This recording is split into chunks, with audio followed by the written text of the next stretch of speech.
नमस्कार, news India में आप सभी का स्वागत है। मैं हूं आपके साथ ऋचा सिंह।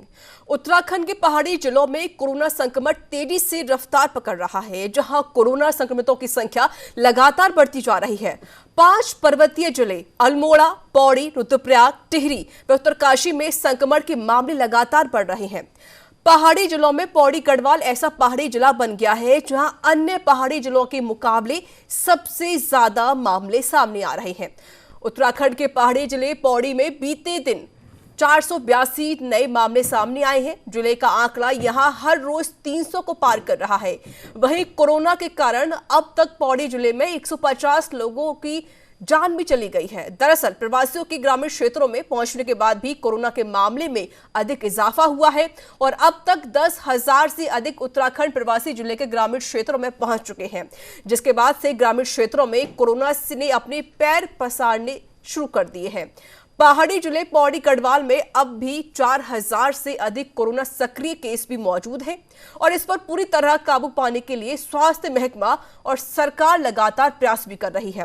प्रशासनिक अधिकारी भी ग्रामीण और पहाड़ी इलाके में चिकित्सा व्यवस्था सुधारने को लेकर और कोरोना पर नियंत्रण करने को लेकर लगे हुए हैं। वहीं पहाड़ों पर बढ़ते कोरोना संक्रमण पर विपक्ष भी इस मुद्दे को लेकर सरकार को घेरने का काम कर रहा है।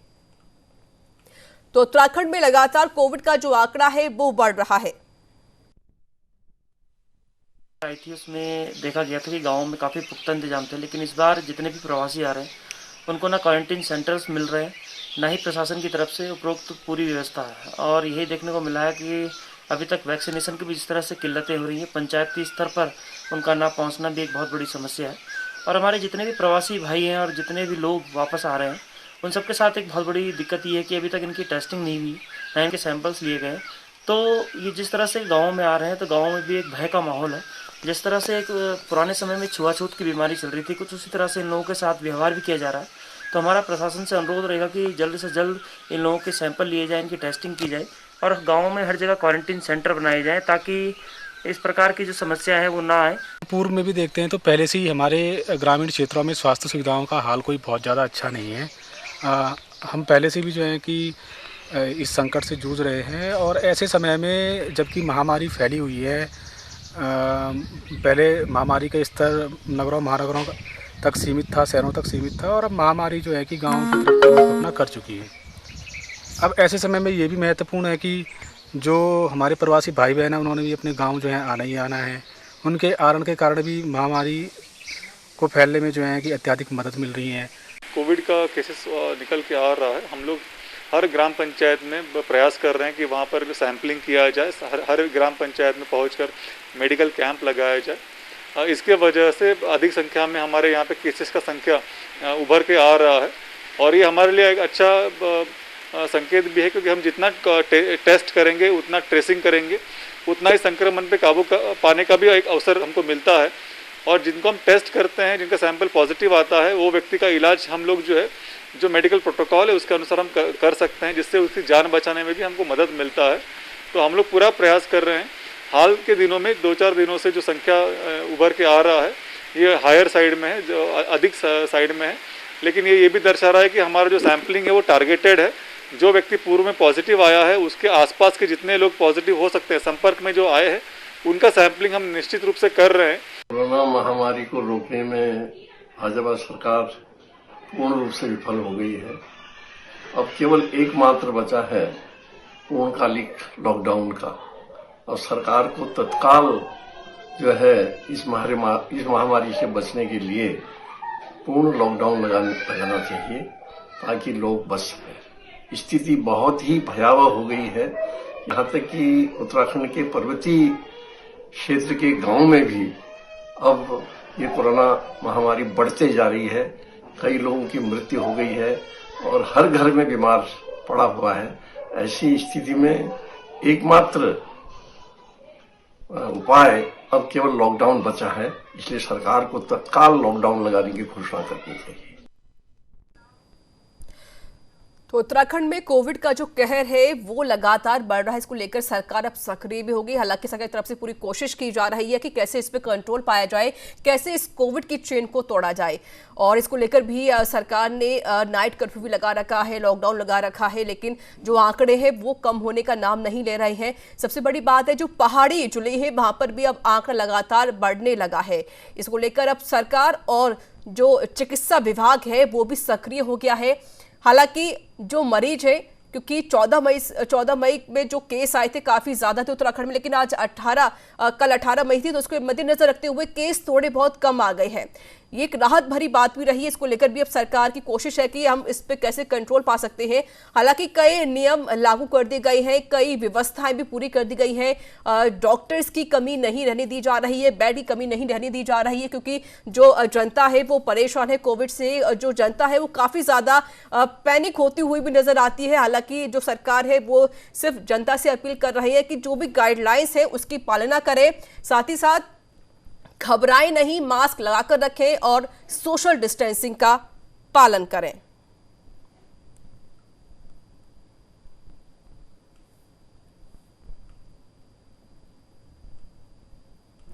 तो आपको बता दें कि उत्तराखंड में लगातार कोरोना वायरस का जो आंकड़ा है वो बढ़ ही रहा है। तो प्रदेश में मंगलवार को 79 लोगों की कोविड की वजह से मौत हो गई है। और वहीं देहरादून में 1226 नए केस मिले हैं। और साथ ही साथ आपको बताते चलें कि हरिद्वार में जो आंकड़ा है 555 यहां पर केस मिले हैं 24 घंटे के अंदर। तो ग्राफिक के जरिए आपको हम दिखा रहे थे किस तरीके से किस जिले में कितने केस मिले हैं।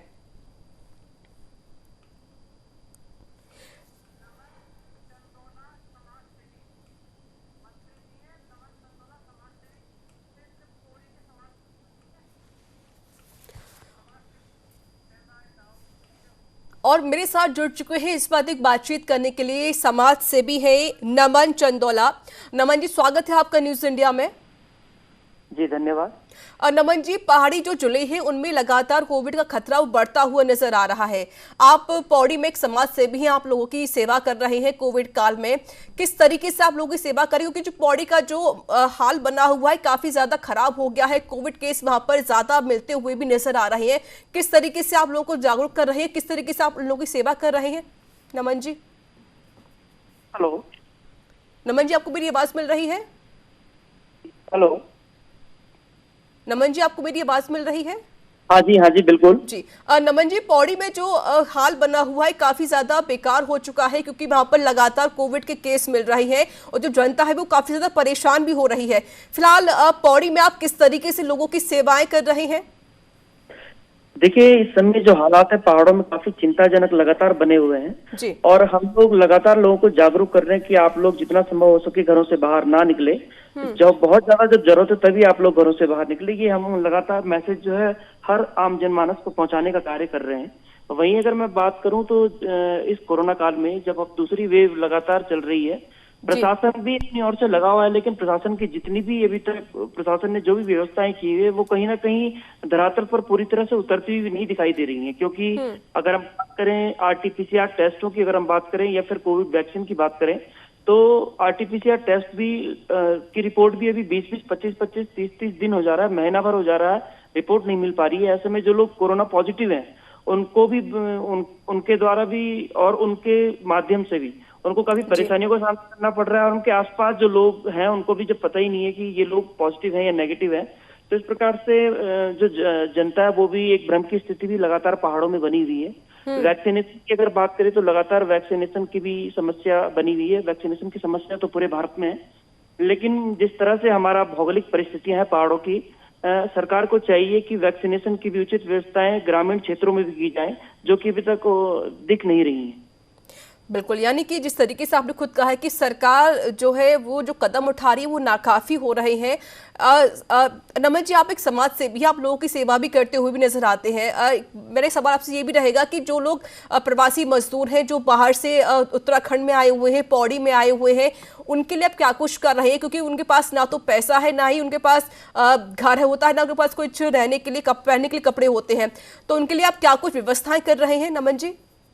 देखिए, अभी लगातार हम लोगों ने इस टीम के माध्यम से चयन कर लिया है जी। और अभी लगभग जितने भी हमारे प्रवासी वापस यहाँ पर आए हैं, उसके अतिरिक्त भी जितने भी पहाड़ों में रह रहे लोग हैं, जिनको इस समय नीड है, जिनको इस समय जरूरत है, उन सब की हमने लिस्ट बनाना शुरू कर दिया है। और जी। हम लोग उन सब लोगों को ऑक्सीमीटर, एक मेडिकल किट देने के साथ साथ अगर उनको लोगों को राशन की भी व्यवस्था, राशन की भी इनको जरूरत है, तो वो सब हम प्रोवाइड कराना शुरू कर रहे हैं। लेकिन यहाँ पर एक बहुत जरूरी बात जो मैं आपके माध्यम से कहना चाहूंगा, प्रशासन को भी कहना चाहूंगा और अपनी सरकार को भी कहना चाहूंगा कि जितने भी हमारे प्रवासी वापस पहाड़ों की तरफ आए हैं, इन लोगों का अभी तक इनका अभी तक आरटीपीसीआर टेस्ट हुए हैं और ना ही पिछली बार की तरह इनको क्वारंटीन सेंटर्स में रखा गया है।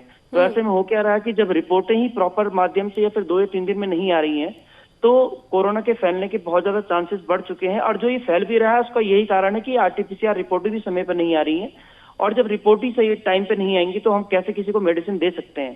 तो कहीं ना कहीं सरकार को भी इस और कदम बढ़ाना होगा, और वहीं हम लोग भी अपनी तरफ से पूरा प्रयास कर रहे हैं कि किस तरह से इस महामारी को फैलने से रोका जाए। उसमें चाहे जितनी भी जरूरत का सामान हो, सब लिस्ट बनाकर हम लगातार, पौड़ी जिले के अंदर 3 ब्लॉक आते हैं और इन 3 ब्लॉकों की जितनी भी न्याय पंचायतें हैं, लगभग यहाँ पर 20 से 25 के बीच न्याय पंचायतें हैं, और उन सभी न्याय पंचायतों को हम आवश्यक सामग्रियां मुहैया कराने जा रहे हैं। बिल्कुल। और पौड़ी में ये हुआ है कि 1 मई से 18 मई तक लगभग 5000 से भी ज्यादा पौड़ी में कोविड-19 केस आ चुके हैं। और सबसे बड़ी बात यह है कि जिस तरीके से नमन जी ने कहा है कि सरकार की तरफ से कुछ गलतियां हो रही हैं, कुछ लापरवाही हो रही है, क्योंकि सरकार जो प्रवासी मजदूर आए हैं उनकी आरटीपीसीआर की टेस्ट, उनकी रिपोर्ट नहीं कराई जा रही है।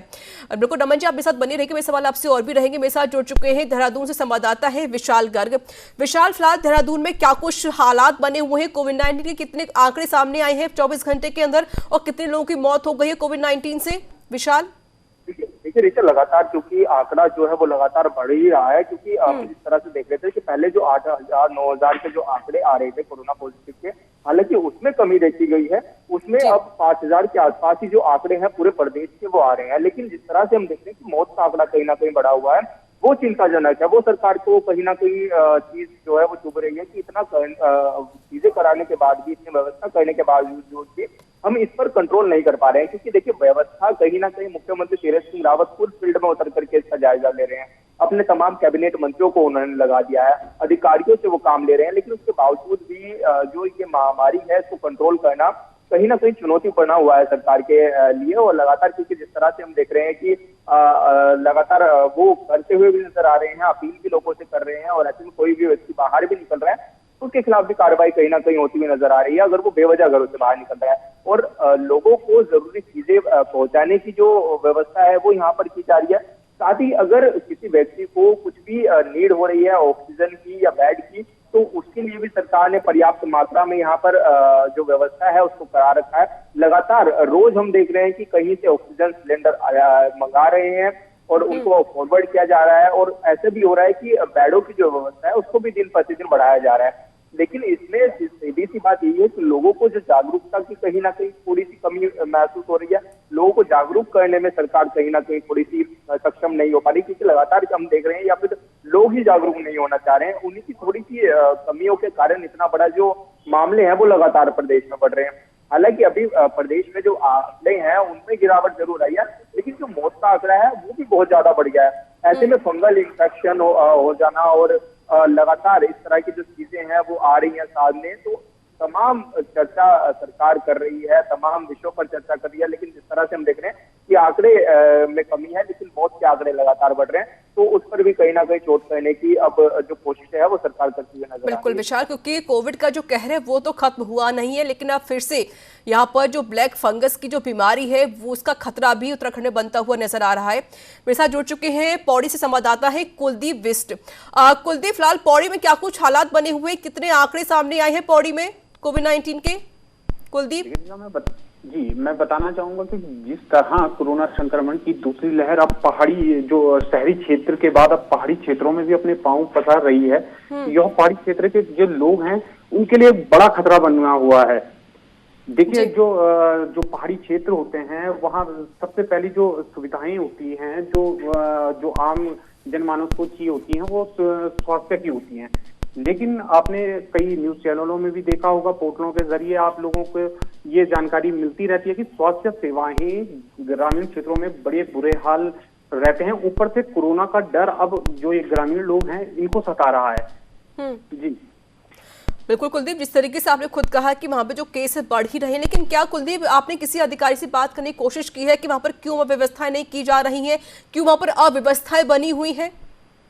देखिए ऋचा, मैं बताना चाहूंगा कि इस बात में हमने जिलाधिकारी से भी बात की है। इसी के चलते जिलाधिकारी पौड़ी द्वारा जो बताया गया था कि 13 अलग अलग अस्पतालों में अब ऑक्सीजन प्लांट लगाए जा रहे हैं। मंथन भी किया जा रहा है इस बात में, जिसकी योजना भी बनाई जा चुकी है, जिससे ग्रामीणों को इलाज के दौरान कोरोना संक्रमित जो मरीज आएंगे उनको सुविधाएं बिल्कुल मिल पाएंगी। जी ऋचा जी बिल्कुल। और मेरे साथ लगातार जुड़े हुए हैं समाज सेवी हैं नमन चंदौला। नमन जी, जिस तरीके से आपने आरोप लगाया है सरकार पर कि सरकार कहीं ना कहीं लापरवाही कर रही है, सरकार की तरफ वजह से कुछ अव्यवस्था यहाँ पर बनती हुई नजर आ रही है। आपने खुद कहा कि जो मजदूर आए हुए हैं पौड़ी में उनकी RT-PCR टेस्ट नहीं हो रहा है, तो क्या आपने इसको लेकर किसी मंत्री से बात करने की कोशिश की? आपने कोई पत्र जारी किया या फिर आपने किसी अधिकारी से बात करने की कोशिश की है, किसी को ज्ञापन सौंपा है इस मामले को लेकर? देखिए, इस मामले को लेकर हमने तमाम जितने भी जिम्मेदार अधिकारी उनसे संपर्क भी किया है। और इसके अलावा मैं आपको ये भी बताना चाहूंगा कि प्रशासन करेगा क्या। प्रशासन के पास जब स्वयं ही हमारा जो RT-PCR टेस्ट की जो रिपोर्टें हैं वो श्रीनगर होके जाती हैं, और जब श्रीनगर में ही पर्याप्त इक्विपमेंट नहीं है, हमारे पास संसाधन नहीं है, हमारे पास मशीनरी नहीं है, तो वो रिपोर्ट इतनी जल्दी आएंगी कैसे? रिपोर्ट आज की डेट में डिले होने का कारण ये है कि हमारे पास संसाधनों की कमी है। और जहां तक बात रही सरकार की गंभीरता की, तो सरकार को पता है कि पहाड़ों में स्वास्थ्य सुविधाओं का अभाव है, यहाँ पर स्वास्थ्य सुविधाएं काफी लाचार हैं या फिर कमजोर हैं। तो वहीं अगर सरकार को जो ऑक्सीजन प्लांट की अभी बात की जा रही है, फिर ऑक्सीजन सिलेंडर से होने वाली मौतों की बात की जा रही है कि अब ऑक्सीजन की पूरी व्यवस्था की जाएगी, तो यही व्यवस्था अगर सरकार साल भर पहले से करना शुरू करती तो आज ये भयावह जो परिणाम आ रहे हैं वो नहीं आते। और अगर सरकार की गंभीरता की हम बात करें तो आप सोचिए, जिस राज्य में पूर्व मुख्यमंत्री हमारे निवर्तमान मुख्यमंत्री श्री त्रिवेंद्र सिंह रावत जी कह रहे हैं कि कोरोना एक प्राणी है, तो आप समझ सकते हैं कि सरकार कितना गंभीर है इस मुद्दे के ऊपर कि अगर कोरोना अगर प्राणी है तो आप खुद सोचिए कि हम लोग क्या हैं फिर। बिल्कुल। और साफ तौर पर जिस तरीके से नमन जी आप भी पौड़ी में लोगों की सेवाएं कर रहे हैं, और आपने देखा हुआ कि जो गरीब तबके के लोग होते हैं या फिर जो अनाथ बच्चे हैं, उनके लिए आपकी तरफ से क्या कुछ किया जा रहा है? क्या कुछ उनकी तरफ से सुविधाएं दी जा रही हैं आपकी तरफ से उन लोगों को? क्योंकि जैसे मैंने आपको पहले ही बताया कि एक पूरी प्रॉपर लिस्ट बन चुकी है, क्योंकि इस समय वही एक सिचुएशन हम सबके सामने भी आ रही है कि RT-PCR की रिपोर्टें अभी तक पहुंची नहीं है, और जैसे जैसे वो पहुंचना शुरू हो रही है हम लोग किटों का वितरण करना शुरू कर रहे हैं, और अगले 10 से 15 दिन के अंदर हमारे पास पूरे इक्विपमेंट यहाँ पर मौजूद हो जाएंगे। हमारी जितनी भी संस्थाएं हैं देश विदेश से सब लोग मदद कर रहे हैं, और जितने भी प्रवासी लोगों को जरूरत है या फिर जितने भी पहाड़ के लोगों को जरूरत है, मैं पौड़ी जिले की बात कर रहा हूँ, तो उन सभी लोगों को मेडिकल किट से लेकर राशन आदि व्यवस्थाएं जो है हम लोग उपलब्ध कराने जा रहे हैं। बिल्कुल। और नमन जी, क्या आपकी तरफ से कोई नंबर जारी किया गया है कि अगर जो लोग बेसहारा हैं, जिनके पास कोई सुविधा नहीं है, तो वो आपको कॉल कर सकते हैं, या फिर जिनके पास खाने के लिए खाना नहीं है, कोई आपने नंबर आपकी तरफ से कोई नंबर जारी किया गया है अभी तक? देखिए, अभी तक ये नंबर इसलिए जारी नहीं किया गया जिससे हॉटस्पॉट की स्थिति बन सकती है। हम लगातार प्रशासन को भी वॉच कर रहे हैं, क्योंकि प्रशासन भी इसमें अपने स्तर पर काम कर रहा है। तो हम ये नहीं चाहते कि हमारे द्वारा कोई अव्यवस्था को लागू किया जाए, तो हम प्रशासन के साथ मिलकर इस जो महामारी को है, इस महामारी से हम निपटेंगे। और साथ ही साथ जितनी भी हम लोगों से जितनी भी आवश्यकता प्रशासन को जब हमारी जरूरत होगी, हम लोग साथ प्रशासन के खड़े रहेंगे। लेकिन हम ये नहीं चाहते कि हमारे द्वारा यहाँ पर कुछ हॉटस्पॉट की ऐसी स्थिति भी आए कि जैसे 2 गज की दूरी का ध्यान रखना है, कि अगर हम कोई टोल फ्री नंबर जारी कर देते हैं और पहले दिन ही यहाँ पे भीड़ जुटना शुरू हो जाती है, तो उससे हम खुद कोरोना को ज्यादा दावत देंगे। तो उससे ज्यादा बेहतर है कि प्रशासन के साथ मिलकर और आने वाले समय में जैसे ही सब लोगों की रिपोर्टें पहुंचना शुरू हो जाती हैं, हम लोग विधिवत जाकर घर घर जाकर जिस चीज को इसकी जरूरत है उस तक हम चीजों को संसाधनों को पहुंचाने का काम करेंगे। यानी कि आपकी तरफ से डोर टू डोर लोगों की सेवाएं दी जा रही हैं, आप घर घर जाकर लोगों के हालचाल लेते हैं, उनको खाने के लिए खाना भी देते हैं। मेरे साथ लगातार जुड़े हुए मेरे संवाददाता विशाल गर्ग। विशाल, देहरादून के जो हालात है वो काफी ज्यादा ठीक भी होने लगी है, क्योंकि आपने खुद कहा कि जो आंकड़े हैं अब कुछ दिनों के अलावा वो आंकड़े आज के दिन 18 मई को वो आंकड़े थोड़े बहुत कम आए हैं, एक राहत भरी बात हुई है। विशाल, लेकिन जिस तरीके से खुद जो नमन जी ने मुझसे कहा है कि सरकार की कुछ गलतियां हैं, सरकार जो प्रवासी मजदूर अपने वापस अपने घर लौटे हैं उनकी रिपोर्ट नहीं कराई जा रही है, उनका टेस्ट नहीं किया जा रहा, क्या देहरादून में भी यही हालात बने हुए हैं? और देखिए ऋचा, लगातार क्योंकि सरकार का जो कर्तव्य है वो लगातार सरकार वहन तो कर रही है, लेकिन अगर क्योंकि लगातार हम जब लोगों से बात कर रहे हैं तो उनका भी कहना है, या विपक्षी दलों का भी लगातार ये कहना आया है कि अगर सरकार ये अब जो चीजें हैं वो कर रही है, अगर ये थोड़े टाइम पहले कर लेती तो शायद बहुत बेहतर हो जाता। क्योंकि जिस तरह से हमारे यहाँ पे कुंभ भी हुआ, हमारे यहाँ पर त्योहार भी मनाए गए, तो उसमें काफी छूट मिली लोगों को, और उसकी वजह रही कि कहीं ना कहीं जो आंकड़े थे वो तेजी से बढ़े। ऐसे में जो पर्यटक थे, जो बाहर से व्यक्ति आ रहे थे, उत्तराखंड में रुक कर रहे थे, हालांकि अभी के लिए तो चारधाम यात्रा पर को स्थगित कर ही दिया है, लेकिन अगर क्योंकि जो कांग्रेस है या विपक्षी दल है, उनका यही तमाम कहना है कि अगर सरकार ये डिसीजन पहले ले लेती तो शायद ये जो स्थिति है वो इतनी भयानक ना होती, क्योंकि लगातार आंकड़े हमने भी देखे कि लगातार बहुत तेजी से बढ़े। तो ऐसे में सभी, क्योंकि अब देख भी रहे हैं हम कि सरकार के जो मंत्री हैं वो खुद आवाजाही कर रहे हैं, वो खुद भाग रहे हैं, वो खुद जाकर के पीपीई किट पहन करके अस्पतालों का निरीक्षण कर रहे हैं, वहां पर की जो कमी हो रही है उसको दुरुस्त करने की वो कोशिश कर रहे हैं। और साथ ही मुख्यमंत्री तीरथ सिंह रावत खुद मैदान में उतर करके वो जा रहे हैं, वो अस्पतालों का निरीक्षण कर रहे हैं और अपने अधिकारियों को दिशा निर्देश देते हुए नजर आ रहे हैं। और साथ ही उन्होंने अपने डीएम को पूरी पावर दे रखी है कि डीएम अपने तरीके से अलग अलग जिलों में अपनी व्यवस्थाएं सुचारू कर सकते हैं। अगर डीएम को कुछ भी लगता है कि उनको किस चीज की कमी है तो वो सीधा सरकार के सामने वो पॉइंट रखते हैं अपना, और उनको जरूरत की जो तमाम चीजें हैं वो जल्द से जल्द मुहैया कराई जाएगी। तो इस तरह की जब हम स्थिति देख रहे हैं तो कहीं ना कहीं लग रहा है कि सरकार बहुत तेजी से काम कर रही है और जल्द ही इस पर हम लगाम लगा पाएंगे, क्योंकि सरकार अब लोगों के सपोर्ट के साथ चलते चलते अब इस पर लगाम लगाने का काम कर रही है। हॉस्पिटल में बेडों की जो व्यवस्था है उसको बढ़ाने का काम कर रही है, ऑक्सीजन की कमी ना हो उसके लिए लगातार ऑक्सीजन की सप्लाई को बढ़ाया जा रहा है। तो तमाम व्यवस्था यहाँ पर देखी जा रही है। बिल्कुल विशाल, क्योंकि जिस तरीके से जो सरकार है वो काम तो कर रही है, लेकिन जो हालात बने हुए पहाड़ी जिलों में वो काफी ज्यादा भयावह हो चुके हैं। हालांकि सरकार का काम सिर्फ मैदानी क्षेत्रों में ही कर रही है। मेरे साथ लगातार जुड़े हुए कुलदीप बिष्ट मेरे संवाददाता। कुलदीप, जिस तरीके से हमारे संवाददाता ने बताया विशाल गर्ग ने कि सरकार तो पूरी काम कर ही रही है, लेकिन सिर्फ मैदानी क्षेत्रों में ही काम हो रही है, पहाड़ी क्षेत्रों में स्थिति काफी ज्यादा भयावह हो गई है। क्या आपने किसी विधायक से बात करने की कोशिश की है, जहां पौड़ी के कोई विधायक हो या फिर कोई अधिकारी हो, या फिर उन्होंने कोई कुछ काम करने के लिए कोई बात कही हो या कहा हो कि हम वहां पर और बेड मुहैया कराएंगे या फिर जो लोग परेशान हैं उनकी हम मदद करेंगे? कुलदीप, चलिए संपर्क टूट गया, फिर से जुड़ने की कोशिश करते हैं कुलदीप से। विशाल, सरकार तो पूरी तैयार है, लेकिन सरकार पहाड़ी क्षेत्रों पे काम क्यों नहीं कर रही है, सिर्फ मैदानी क्षेत्रों में काम क्यों कर रही है? विशाल, देखिए ऐसा नहीं है, मुख्यमंत्री खुद पहाड़ी क्षेत्रों में जा रहे हैं और वहाँ की व्यवस्था देखने की जो चीजें हैं वो करते हुए भी नजर आ रहे हैं। हाल ही में मुख्यमंत्री जी पहाड़ी क्षेत्रों में गए, उन्होंने वहाँ की व्यवस्था भी देखी और वहाँ के डीएम्स को भी बुलाया उन्होंने। और साथ ही क्योंकि ऐसा नहीं है, पहाड़ों की तरफ भी पूरा रुख सरकार का है, सरकार की ओर से कहना है, क्योंकि जो मैदानी क्षेत्र से अगर कोई पहाड़ी क्षेत्रों में जा भी रहा है उसके लिए आरटीपीसीआर टेस्ट अनिवार्य कर दिया सरकार ने, कि ताकि जो पहाड़ों पे जो कोरोना जा रहा है वो उसकी स्थिति को घटाया जा सके, क्योंकि आवाजाही बहुत ज्यादा होती है प्लेन और पहाड़ के लोगों के बीच में। तो ऐसे में की व्यवस्था ना बिगड़े और जो भी व्यक्ति यहाँ से भी अगर पहाड़ की ओर अपना रुख कर रहे हैं तो आरटीपीसीआर रिपोर्ट अपनी लेकर के आए, पोर्टल पर रजिस्टर कराए। तो तमाम ऐसी व्यवस्था सरकार कर रही है। साथ ही वहां पर जो मेडिकल की कहीं ना कहीं असुविधा हो सकती है वो भी इस कारण से है, क्योंकि हमारे पास लेकिन पहाड़ी क्षेत्रों में जो हालात है काफी ज्यादा खराब हो गए, सरकार को और बहुत सख्त कदम उठाने होंगे। मेरे साथ लगातार जुड़े हुए हैं समाज सेवी है नमन जी। नमन जी, क्या लोगों से आप क्या कुछ अपील करना चाहेंगे, जो लोग लापरवाही बरत रहे हैं या फिर जो लोग मास्क नहीं लगाते हैं, जो लोग बेवजह घर से बाहर निकलते हैं, उनसे क्या कुछ अपील करेंगे आप? देखिए, इस समय जब वैक्सीनेशन की बहुत ज्यादा शॉर्टेज इस समय चल रही है पूरे देश के अंदर, तो मैं उन तमाम जितने भी लोग मेरी आवाज को सुन पा रहे हैं या फिर आपके इस न्यूज चैनल के माध्यम से हमारी बात को सुन पा रहे हैं, मैं उन सबसे यही अपील करना चाहूंगा कि जब तक हमारे पास वैक्सीन की पूरी व्यवस्था नहीं हो जाती तब तक आप लोग मास्क का प्रयोग अवश्य करें, क्योंकि एक मास्क ही ऐसी चीज है जिससे हम इस कोरोना वायरस को आगे बढ़ने से रोक सकते हैं। इसके साथ साथ सैनिटाइजेशन और सामाजिक दूरी जो भी हमारे नियम है इनको हमें उचित तौर पर इनका जो है पालन करना चाहिए, ये मैं जरूर अपील करना चाहूंगा।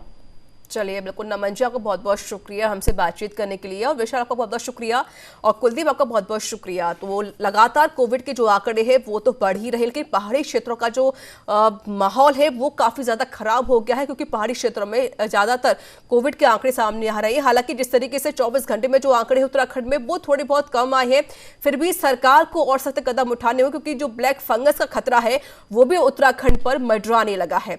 तो इसी के साथ इस रिपोर्ट में इतना ही। देश दुनिया दुनिया की तमाम खबरों के लिए देखते रहिए न्यूज़ इंडिया। नमस्कार।